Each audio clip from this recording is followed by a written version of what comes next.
처음 오신 분들은 함께 옆에 계신 분들이 찾아서 같이 말씀을 봉독할 수 있도록 해주시기 바랍니다. 또 성경을 잘 못 찾으신 분들은 우리의 자막을 통해서 또 PP를 통해서 제공해 주시니까 화면을 보면서 우리 함께 말씀을 봉독하도록 하겠습니다. 자, 이 하나님의 계시의 말씀을 우리 한 절씩 교독하겠습니다. 이제 하나님의 말씀을 교독합니다. 하나님의 말씀을 경청하십시오. 그 후에 예수께서 디베랴의 갈릴리 바다 건너편으로 가시매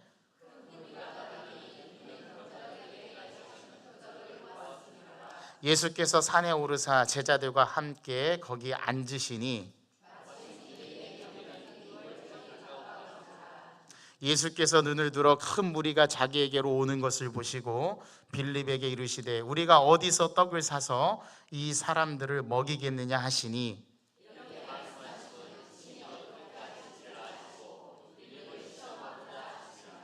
빌립이 대답하되 각 사람으로 조금씩 받게 할지라도 200데나리온의 떡이 부족하리이다.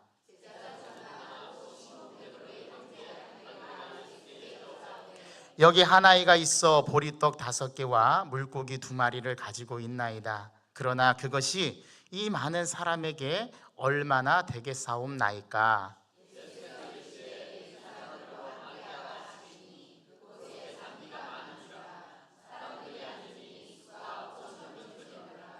예수께서 떡을 가져 축사하신 후에 앉아있는 자들에게 나눠주시고 물고기도 그들에게 그렇게 그들의 원대로 주시니라.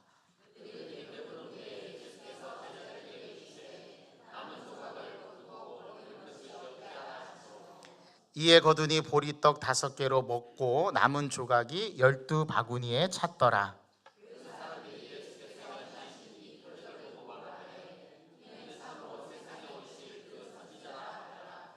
다 같이요. 그러므로 예수께서 그들이 와서 자기를 억지로 붙들어 임금으로 삼으려는 줄 아시고 다시 혼자 산으로 떠나 가시니라. 아멘. 자, 우리 함께 옆 사람을 바라보며 인사하겠습니다. 사랑합니다. 사랑합니다. 사랑합니다. 네, 반갑습니다. 네, 너무 좋죠? 감사합니다. 제가 2007년도 장로의 신학대학교 신학대학원을 졸업하고 좀 더 깊이 있는 공부를 위해서 석사과정에 입학하게 되었습니다. 그때 한 선교단체에서 아프리카 선교를 위한 모금을 하고 있었는데 그때 아프리카 미전도 종족을 위한 영상을 보여주는데요, 이루 말할 수 없는 처참한 현실 속에서 지금 내가 살고 있는 대한민국이 얼마나 큰 축복을 받은 나라인가를 새삼스럽게 피부로 느끼는 계기가 되었습니다. 그때 빵 한 조각을 먹지 못해 피골이 상접해 굶어 죽어가는 아프리카의 아이들, 영양실조에 걸려서 목숨이 위태로운 아이들, 또 에볼라 바이러스로 휩쓸고 간 처참한 광경들이 영상 속에 고스란히 담겨 있었습니다. 그때 영상에서 저의 시선을 사로잡았던 한 장면이 있었습니다. 접시 위에 놓여진 빵 한 조각이었습니다.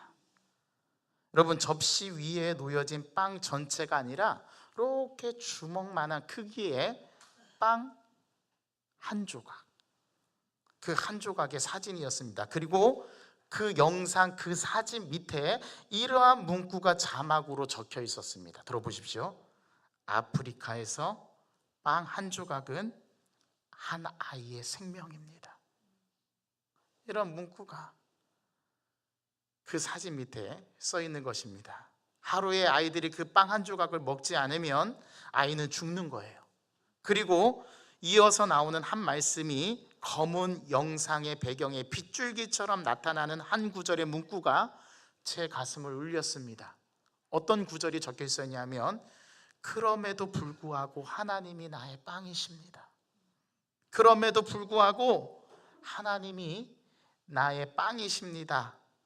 여기서 제 마음이 무너졌습니다.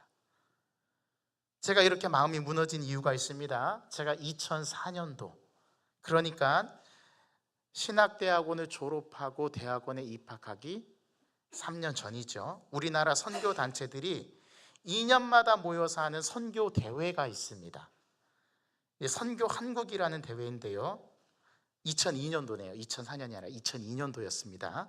그 대회가 천안에 있는 천안대학교에서 열렸습니다. 지금은 백석대학교로 이름이 바뀌었지만 그때 그 학교 이름이 천안대학교였습니다. 그 천안대학교 본부 건물에 보면은 커다란 간판이 이렇게 걸려져 있었는데 그 간판에 뭐라고 쓰여 있냐면, 경부고속도로 서울 상행을 타고 가다 보면 그 고속도로에서도 보입니다. 이게 천안대학교 간판이 딱 이렇게 있는데 그 간판에 뭐라고 쓰여 있냐면 진리가 너희를 자유케 하리라. 기독교 학교니까 성경 구절이 아마 그렇게 간판으로 걸려 있었겠죠. 기독교 대학의 상징이었던 겁니다. 그때 그 학교에서 열린 선교 한국에 저도 2002년도 여름에 그 대회에 참여하게 되었습니다. 그때 간식으로 매일 소보로빵과 우유를 아침에 주었는데요. 그것도 매일 아침에 제공이 되었는데 저와 같이 숙소에서 같이 생활하던 서로 다른 지체들이 그 소보로빵을 계속 주니까 질렸던 거죠.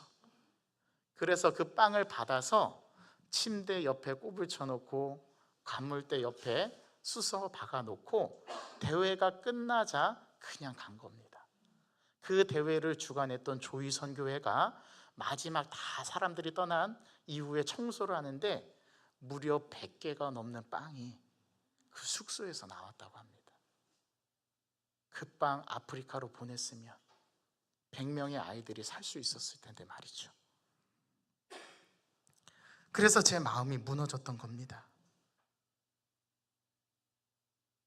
그 빵 한 조각, 그 빵 한 조각을 먹어야 하루를 사는 아프리카의 아이들. 저는 그것을 생각하면서 얼마나 대한민국이 축복받은 나라인가.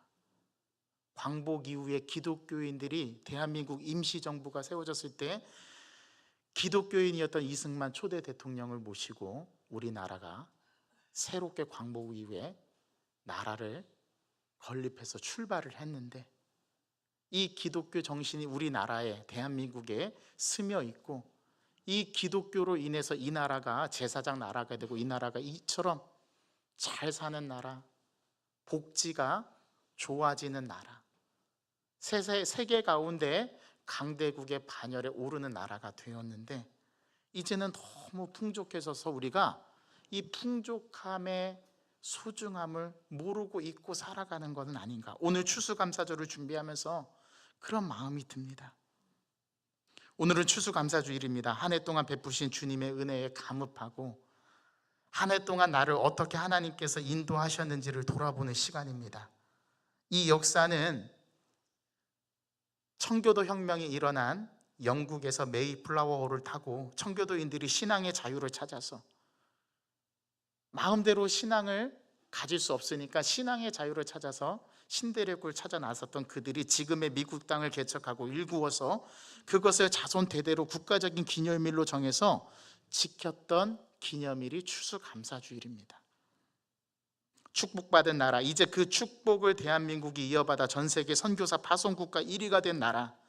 오늘의 우리의 현실 속에서 진정 주님께 돌려야 감사가 무엇인지 우리 자신에게 묻고 오늘 이 예배 가운데 하나님께 영광 올려드리는 시간이 되기를 저는 간절히 소망합니다. 오늘 기독교에 대해서 잘 모르고 교회에 대해서 잘 모르고 처음 나신 분들이라도 상관없습니다. 한번 잘 들어보시고 이것이 오늘 우리에게 주신 하나님의 은혜, 하나님의 말씀이 아닐까 그렇게 받아주시면 감사하겠습니다. 오늘은 이 추수감사절을 우리가 지키면서 오늘 강단에도 하나님께서 1년 동안 우리에게 베푸신 것들을 감사하는 마음으로 이렇게 추수감사의 의미를 담아서 과일과 곡식과 또 모든 것들을 하나님께 채소를 드리며 하나님 앞에 감사하는 시간으로 우리가 살아갑니다.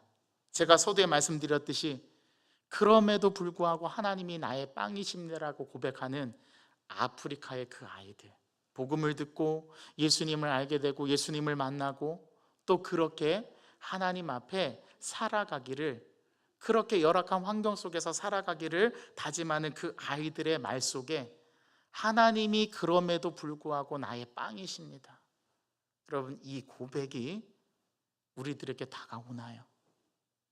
오늘 이 말씀, 오늘 우리에게 주어진 오병이어의 기적의 이 말씀을 그러한 관점으로 보기를 원합니다.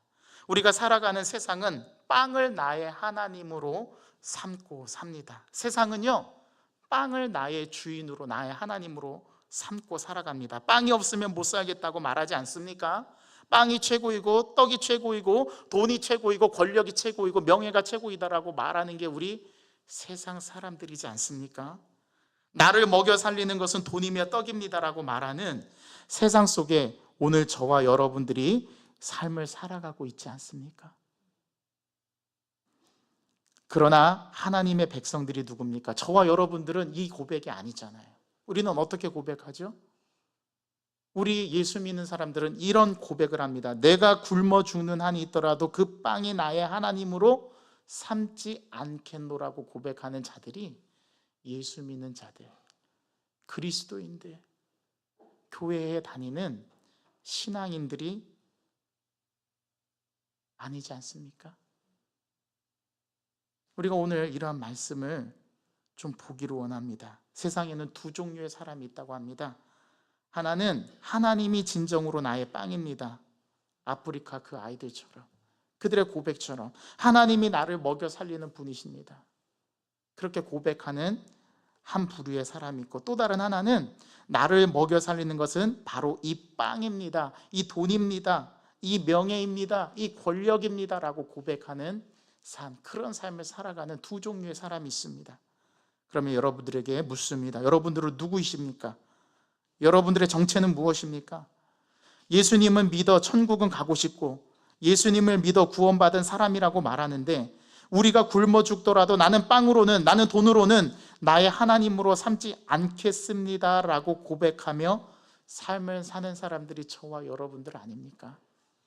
이 고백이 진짜 우리들의 고백이 맞는지 오늘 이 추수감사절을 기점으로 한번 돌아보았으면 좋겠습니다. 오늘 본문을 들여다봅시다. 오늘 성경은 바로 이런 이야기입니다. 오늘 예수님께서 빈들에서 떡 5개와 물고기 2마리로 무려 5,000명을 먹이셨답니다. 이게 처음에 저도 믿어지지가 않았어요. 아니, 이러한 일들이 가능할까? 아니, 떡 5개와 물고기 2마리로 어떻게 5,000명을 먹이지? 그러면 물고기 2마리와 떡 5개로 5,000등분을 했다는 것인가? 그걸 먹으면 어찌 배부를 수 있겠는가? 이거는 우리의 이성적인 사고, 우리의 논리성, 경제성, 효율성을 다 뛰어넘는 말씀입니다. 성경에는 이런 말씀이 많이 기록되어 있거든요. 특별히 요한복음은 물로 포도주를 만들어요. 왕의 신하의 아들을 고쳐요. 병을 고쳐요. 안진뱅이가 38년 동안 걷지 못했던 사람이 걸어요. 오늘 수많은 예수님을 따르는 무리들 5,000명이 넘는, 다른 성경에 보면 남자만 5,000명이라고 했는데 여자와 아이와 부녀자들까지 합치면 5,000명이 훨씬 넘는 이 사람들을 떡 5개와 물고기 2마리로 어떻게 이 많은 사람들을 먹일 수 있는가? 이건 도무지 이성적으로, 과학적으로, 논리적으로, 효율적으로, 경제적으로 이해하려면 이해할 수 없는 말씀입니다. 왜요? 이건 불가능하거든요. 그런데 그 불가능이 실제로 일어났어요. 저는 이 오병이어의 기적을 피부로 체험한 사람입니다. 제가 이번 일주일 동안 그걸 체험했다니까요. 제가 말씀드려 볼까요? 제가 지난주에 2주 전에 우리 추수감사주일을 하나님 앞에 어떻게 하면 의미 있게 올려드릴 수 있을까? 그래서 추수감사 헌물을 기부받기로 했어요. 교회에서 이 채소와 곡식과 과일들을 사서 데코를 하지 않고 여러분들이 감사하는 마음, 감동이 있으면 여러분들이 하나님 앞에 드려주십시오. 그래서 기부 헌물을 받습니다. 헌물 기부를 받습니다. 그렇게 광고를 했는데 첫 주가 지났을 때는 아무것도 없었어요. 그런데 이번 주 화요일부터 감이 하나 오고 배가 하나 오고 귤이 하나 오고 배추가 하나 오고 이렇게 하나씩 모이게 되더니 오늘 이 강대상에 놓여진 이만큼의 과일이 하나님 앞에 드려지게 되었습니다. 저는 이게 오병이어로 보여요. 저는 이게 하나님께서 우리에게 주신 기적으로 보여요. 오늘 본문을 가지고 수많은 목사님들이 많은 설교, 명설교를 했습니다. 제가 그 설교를 다 들어보지 못했지만 대체로 한국 교회뿐만 아니라 독일, 미국에 있는 모든 목회자들이 이 본문을 가지고 설교를 했는데 대체로 4가지 관점에서 설교를 했더라고요. 첫 번째는 19세기 독일의 목회자들이 이런 설교를 참 많이 했는데 바로 도시락 이론입니다. 사람들이 예수님의 말씀을 듣기 위해서 빈들로 나왔는데 모두 각자 먹을 도시락을 싸왔다는 거예요. 그런데 말씀을 듣다 보니까 시장기가 느껴지고 식사할 때가 됐는데 아무도 예수님의 말씀을 듣느라 자기가 꺼내온 도시락을 먹는 사람이 없었다는 겁니다. 그때 한 아이가 철부지처럼 자기가 가져온 보리떡 5개와 물고기 2마리를 꺼냈더니 그 광경, 아이가 꺼내는 광경을 보고 모든 사람들이 자기가 싸온 음식을 꺼내놔서 5,000명이 배불리 먹었다, 이렇게 해석하는 겁니다. 그런데 여러분, 이건 아닌 것 같죠? 여러분들이 보기에도 오늘 본문은 그런 말씀이 아니지 않습니까? 또 2번째는 이런 관점으로 많은 분들이 설교를 하셨어요. 여러분, 작은 아이의 헌신을 보십시오. 보리떡 5개와 물고기로 5,000명을 먹이지 않았습니까? 자신이 가진 전부를 내놓았더니 이렇게 큰 일이 이루어졌습니다. 그러니 아무리 사소하고 작은 것이라도 하나님께 헌신으로 드리십시오. 그러면 주님께 크게 사용하십니다.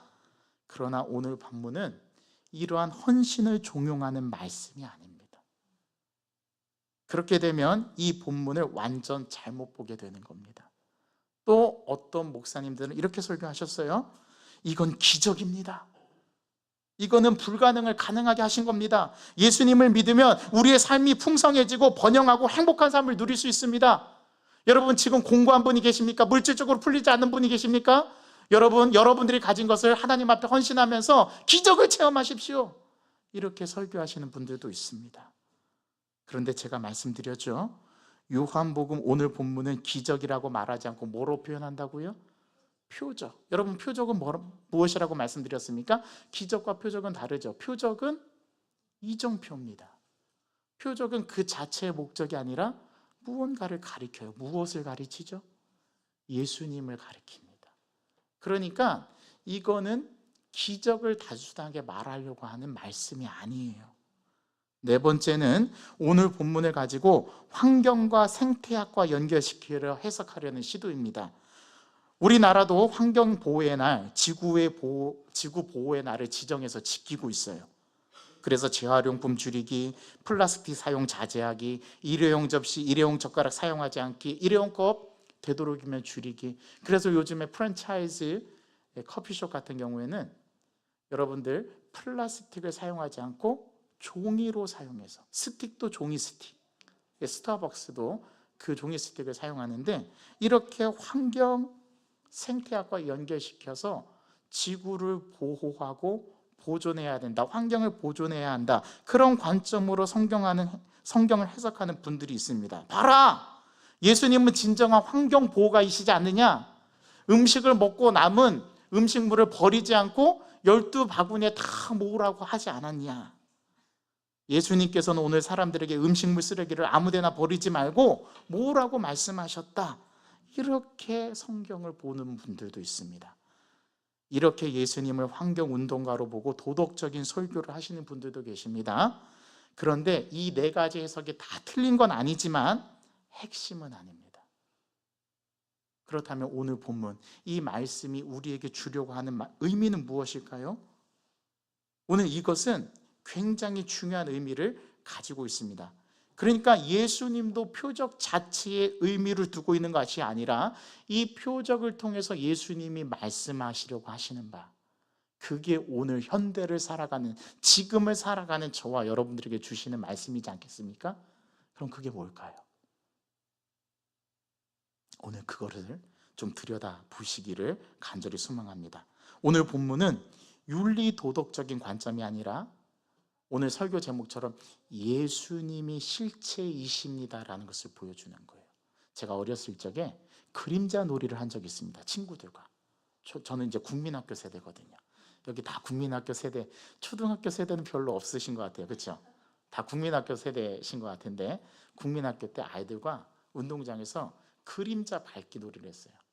내 그림자를 다른 사람, 술래가 내 그림자를 밟지 않게 하는 겁니다. 이 놀이를 하는데 그림자가 밟히면 술래가 되는 거예요. 그런 놀이를 했던 적이 있어요. 여러분, 그런데 그림자는 어떻게 생기는 거죠?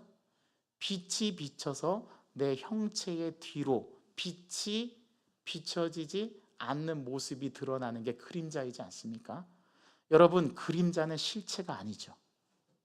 실체는 그 그림자를 비추게 한 나죠. 내가 실체이고 그림자는 실체가 아닙니다. 오늘 성경의 본문의 말씀은 기적 자체의 의미가 있지 않아요. 이 기적을 통해서 누구를 보여주기를 원하냐면 하늘에 계신 하나님이 누구신가를 보여줘요. 우리가 믿는 신앙의 대상인 하나님이 어떤 분인가를 보여줘요.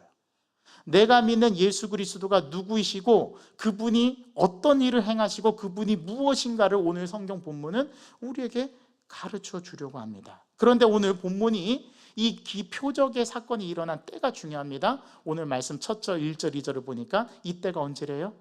유월절이 가까워오는 때랍니다. 여러분, 유월절 절기, 오늘 교회에 처음 나오신 분들은 너무 도무지 들어보지 못한 말들이 너무 많이 나와서 여러분들이 잘 이해가 안 되실 수도 있는데, 유월절은 이스라엘의 3대 절기 중에 하나입니다.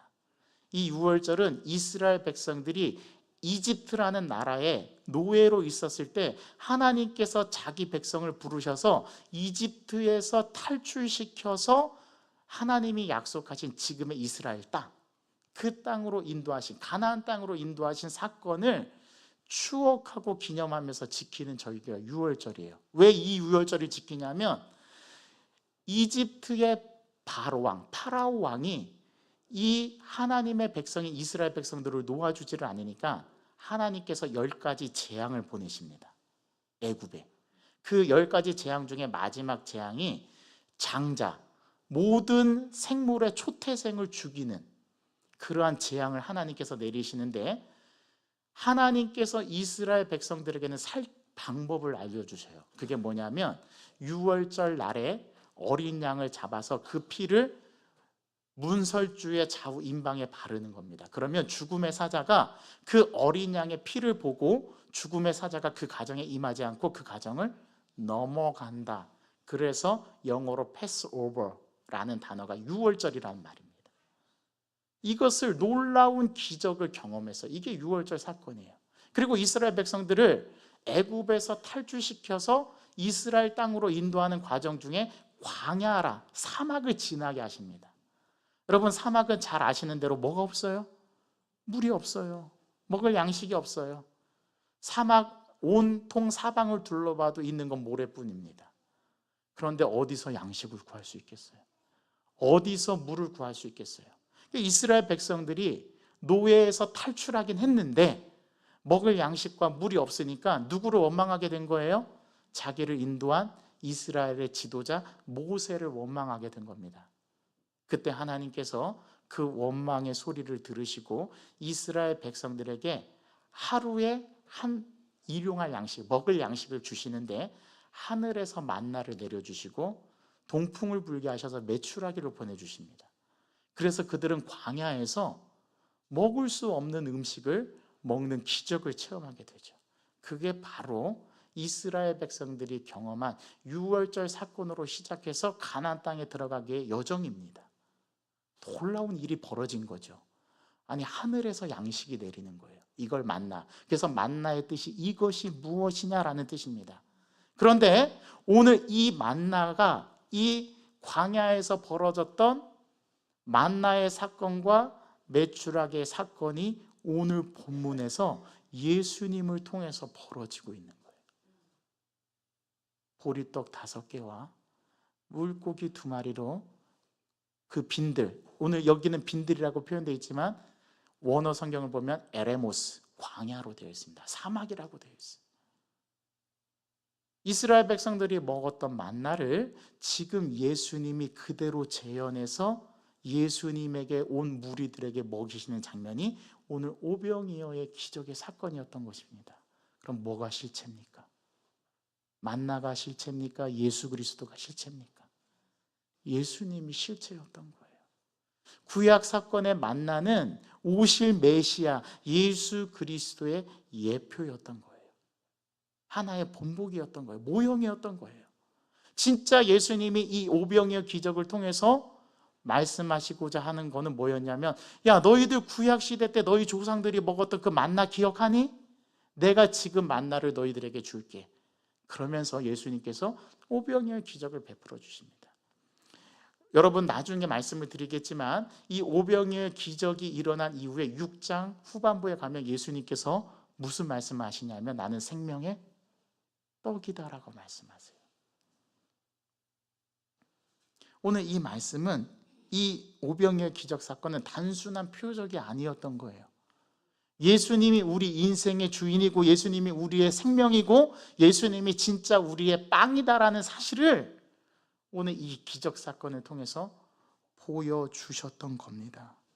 저는 오늘 이 추수감사주를 준비하면서 공교롭게도 이 말씀이 오늘 우리에게 주신 본문 말씀이에요. 우리는 요한복음 1장부터 지금 계속 쭉 읽어나가고 있습니다. 그런데 하필 추수감사주일에 요한복음 6장 1절부터 15절 말씀이 오늘 우리에게 주신 말씀이에요. 우연일까요?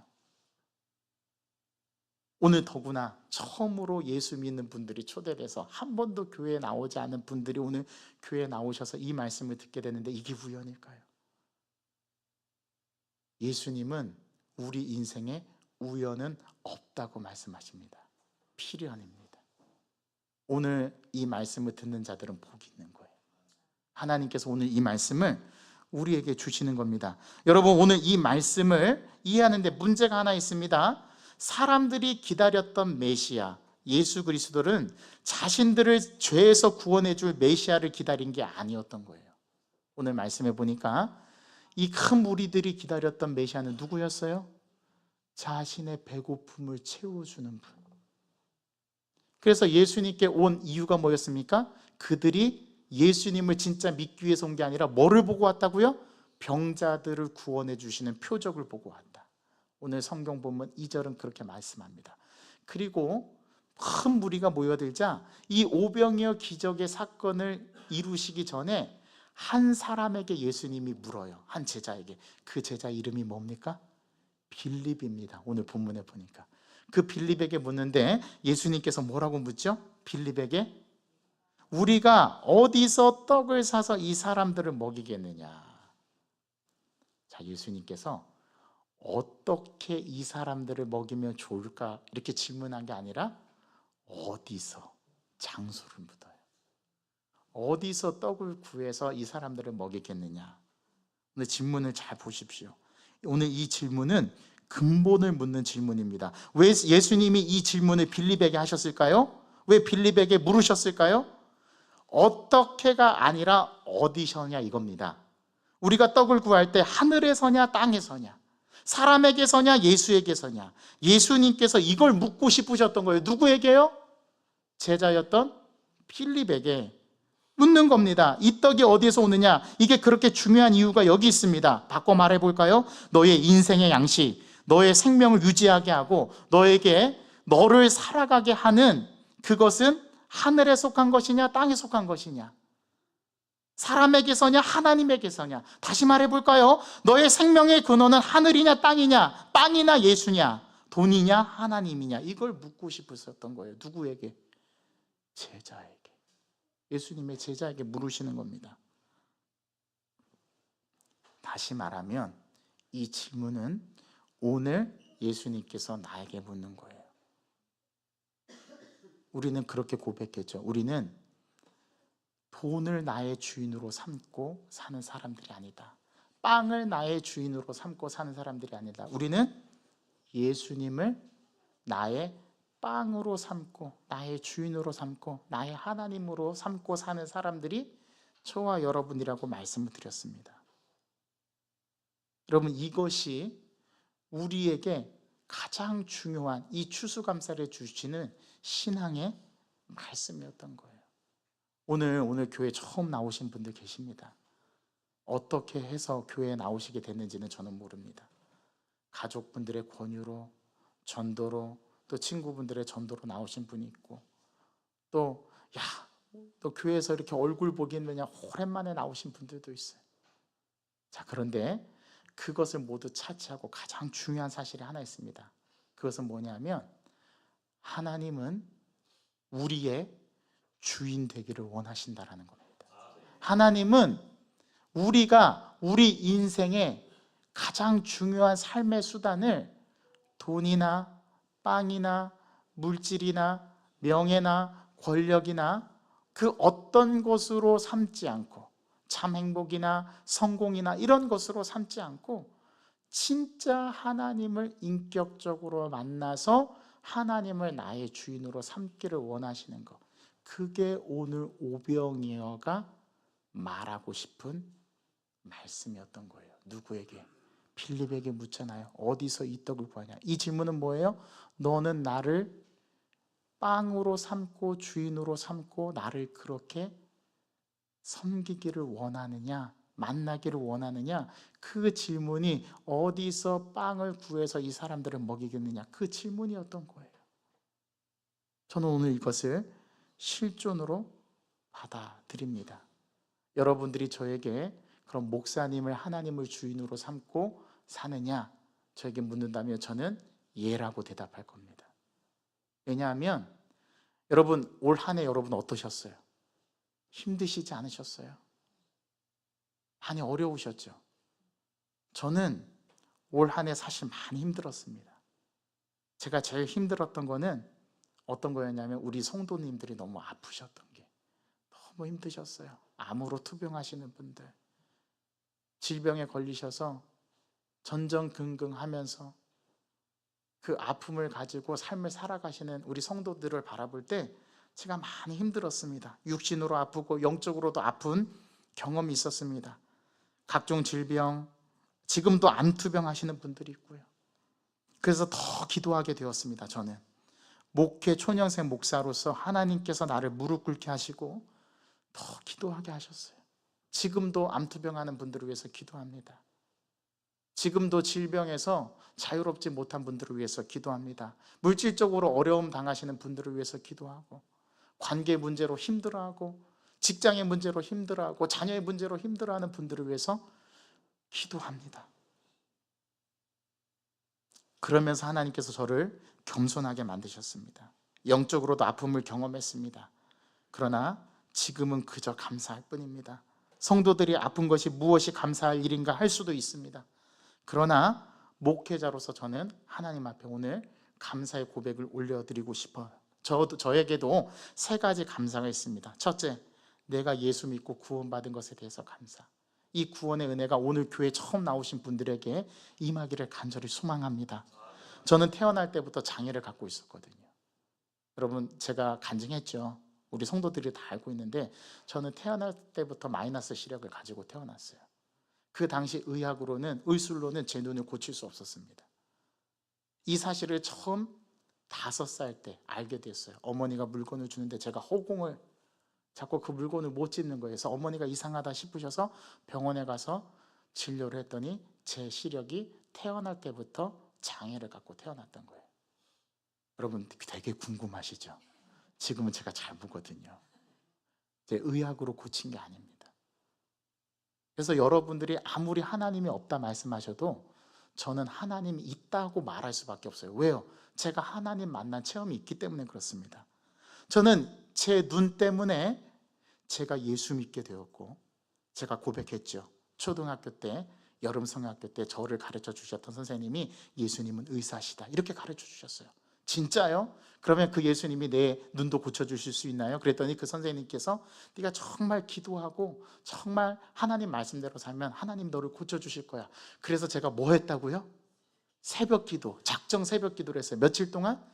30일 동안. 초등학교 3학년이 뭘 알겠어요. 그 새벽 4시 반에 일어나서 교회 가가지고 정말 전심으로 매달렸습니다. 하나님께. 하나님 제 눈 고쳐주세요. 예수님 의사시라면서요. 저 그 하나님을 믿을 테니까 정말 고쳐주세요. 자, 그렇게 30일 동안 작전 기도했습니다. 자, 놀라운 일이 일어났죠. 어떤 일이 일어났을까요? 아무런 변화가 없었어요. 그때 저는 그 선생님 원망했습니다. 그분 나한테 거짓말했구나. 교회에 다니는 사람들이 믿지 못하겠네. 그렇게 하면서도 그게 교회의 문턱을 드나들게 되었어요. 그러면서 신앙이 자라고 말씀을 들으면서 교회에서 성경 공부하면서 목사님이 가르쳐 주시는 말씀을 들으면서 제 믿음이 자라고 어느덧 3년이 지나서 6학년이 되었습니다.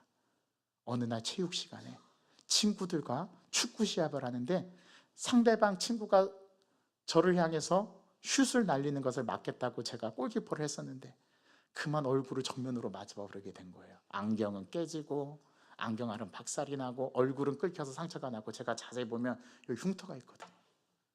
그런데 그때 놀라운 일이 벌어졌습니다.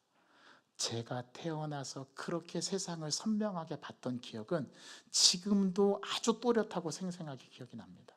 제가 쓰는 이 안경, 여러분 제가 눈이 시력이 나빠서 쓰는 게 아니에요. 제가 난시가 있거든요. 이제 노안이 와가지고 글자가 겹쳐 보여요. 자, 이 나이에 무슨 노안이냐 말하겠지만 제가 노안이 빨리 왔습니다. 그래서 지금은 이제 안경을 의지해서 쓸 수밖에 없는데 하나님이 태어날 때부터 장애를 가졌던 제 눈을 고쳐주셨어요. 그래서 저는 이 하나님을 믿습니다. 이것이 기회가 돼서 저를 하나님의 자녀 삼아주셨고 저를 통해서 저희 부모님이 교회에 나오시게 됐고 예수 믿게 되셨어요. 저희 아버지는 공무원이셨는데 회심하시고 나서 술도 끊으시고 담배도 끊으시고 지금은 장로님이 되셔서 교회를 섬기고 계십니다. 여러분 이게 기적이 아니고 무엇이겠습니까? 저는 이 세상에 일확천금을 갖다 준다 해도 하나님 만난 이것을 바꾸고 싶지 않아요. 그래서 저는 목회자가 되었습니다. 저희 형님도 목회자가 되었습니다. 세상에 아들 둘밖에 없는 그 아들 둘을 다 목회자의 길을 보내셨어요. 누가요? 저희 부모님이. 처음에 엄청 반대하셨죠. 그런데 예수 믿게 돼서 저희 가족은 온전한 구원을 받았습니다. 저는 이게 제일 감사합니다. 추수감사주일이 되면 제가 감사하는 거, 하나님 예수 믿게 해주셔서 감사해요. 이게 제 첫 번째 고백입니다. 두 번째, 나의 육신의 부모를 통해서 하나님 아버지의 마음을 알게 해주시니 감사합니다. 저희 아버지는 완전 문화류씨 가문의 꼴통 보수 집안에, 그것도 삼형제 중에 막내로 태어나셨어요. 근데 예수 믿게 되셨어요. 저희 큰아버지가 예수 믿겠다 하니까 너 호적에서 파버릴 거라고 그렇게 말씀하셨어요. 그 핍박을 다 견뎌내시고 우상 숭배하지 않겠다고 결단하시고 예수 믿는 그날부터 제사를 폐하고 추도 예배를 드리면서 하나님 앞에 예배하는 가정으로 바뀌게 되었습니다. 여러분 이게 기적 아닙니까? 예수 믿게 된 게 참 기적이죠. 그리고 저는 부모님을 통해서 올해 부모님이 너무 건강이 안 좋아지셨어요. 어머니가 너무 건강이 안 좋아지셔서 제가 몇 주 전에 부모님 모시고 병원에 모시고 갔다 왔습니다. 허리 협착증과 허리 때문에 허리가 이제 회생이 불가능한 상태, 이게 수술하지 않으면 안 되는 상태가 되셨어요. 그런데도 저는 감사합니다. 왜요? 그래도 내 육신의 부모님 주셔서 그 부모님 통해서 더 하나님 앞에 기도하게 하시니 제가 만약에 예수 안 믿었으면 저는 어떻게 되었을까? 저는 아마 곁길로 나갔을 겁니다. 아마 우리 요즘에 다니엘 기도에 나오시는 간증하시는 분들이 있잖아요. 그분들의 삶을 똑같이 저는 살았을 거예요. 그런데 하나님이 저를 선택하시고 저를 예수 믿게 하시고 부모님 때문이라도 지금 무릎 꿇고 기도하게 만드시는, 우리 교인들이 질병에 걸려서 암투병을 하는데 그걸 통해서도 저의 무릎을 꿇게 하시고 기도하게 하시는 하나님, 저는 이 하나님을 찬양합니다. 어떻게 이게 가능하냐고요? 예수 믿으면 이렇게 됩니다. 감사할 수 있게 됩니다. 저는 우리 또 하나의 간증거리가 있어요. 저는 서울을 잘 모릅니다. 그러나 서울을 위해서 우리 영광교회 성도들이 엄청 기도를 했다는 얘기 들었어요. 그리고 하나님께서 그 아들을 오늘 이렇게 두 얼굴을 보게 해주셨어요. 저는 이게 기적이라고 생각합니다. 이게 예수 믿는 사람들의 증거, 예수 믿는 사람들의 놀라운 능력이죠. 제가 세 번째로 감사하는 게 있습니다. 저의 아내를 만나게 해주시고 감사합니다. 왜냐하면 저는 아내를 통해서 제가 성숙해졌거든요. 또 저는 저에게 새 자녀를 주심에 감사합니다. 여러분, 새 자녀, 많이 나았죠? 예, 박수 받을만 합니까? 예, 박수 하지 않으셔도 돼요. 예. 하나님께 저는 자녀를 통해서 하나님의 마음을 알게 됩니다. 왜냐하면 제 아들이 그렇게 말을 안 들을 때가 있거든요. 그 모습을 보면 야, 나도 하나님 앞에 저렇겠구나. 나는 저렇게 말 안 듣는 하나님의 자녀였겠구나. 그러면서 하나님 아버지의 마음을 배워요. 여러분, 자녀들이 속 썩일 때 있죠.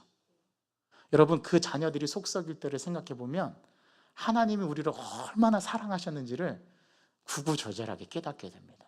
저는 그걸 부모가 되니까 알겠어요. 부모의 마음을 알겠어요. 부모가 되어봐야 부모의 마음을 압니다. 맞죠? 여러분들 그거 공감하시죠? 우리 자녀들은, 우리 아직 결혼 안 하신 분들은 잘 모르실 수 있어요. 그런데 결혼해보면 압니다. 아, 이게 아버지의 마음이었구나.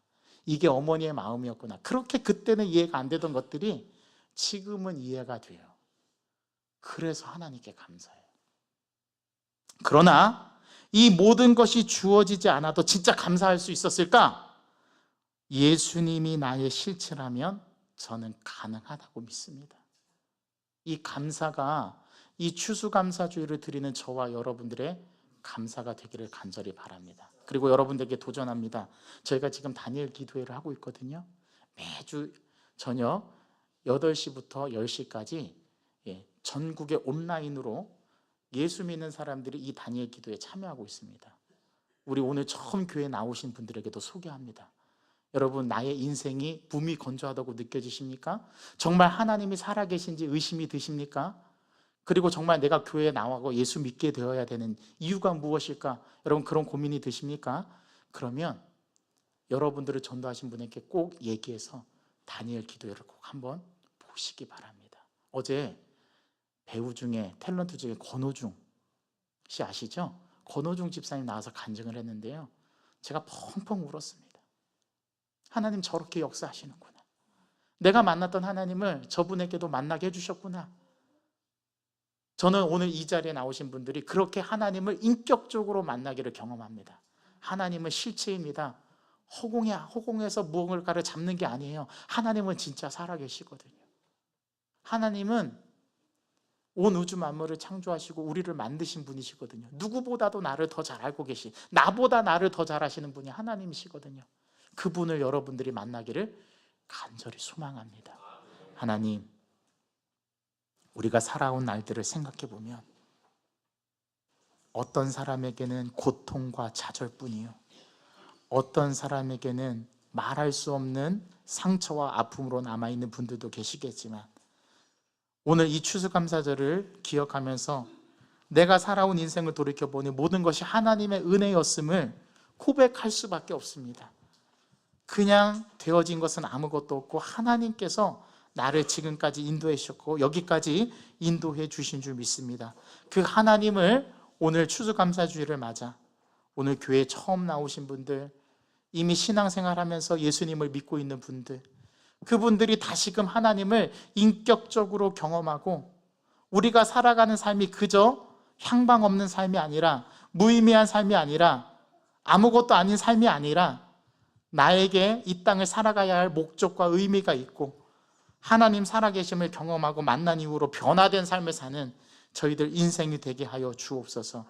그리고 그 하나님을 경험하고 만나게 도와주옵소서.